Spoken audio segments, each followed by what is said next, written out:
దురదృష్టవశాత్తు ఈ తెలంగాణ రాష్ట్రంలో హైదరాబాద్ లోకల్ బాడీ ఎమ్మెల్సీకి జరుగుతున్న ఎన్నికల్లో బీఆర్ఎస్ పార్టీ, కాంగ్రెస్ పార్టీ ఈ రెండు పార్టీలు ఎన్నికలకు దూరంగా ఉండడం, ఓటింగ్ కు దూరంగా ఉండడం,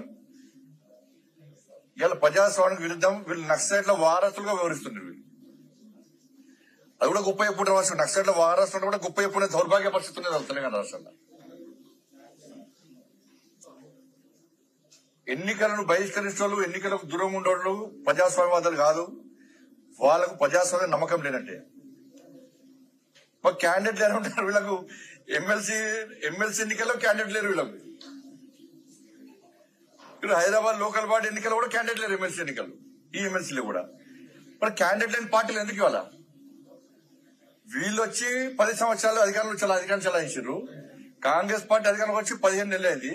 ఇలా క్యాండిడేట్లే కరువయ్యారు. క్యాండిడేట్ కరువైన పార్టీలు రేపు ప్రజలకు ఏ విధంగా సేవ చేస్తాయి? వీళ్ళు 5, 10 ఇంకా 4 సంవత్సరాలు ఏ విధంగా అధికారంలో ఉంటారు? వాళ్ళు తిరిగి అధికారంలోకి ఏ విధంగా వస్తారు? BRS party candidate కరువైన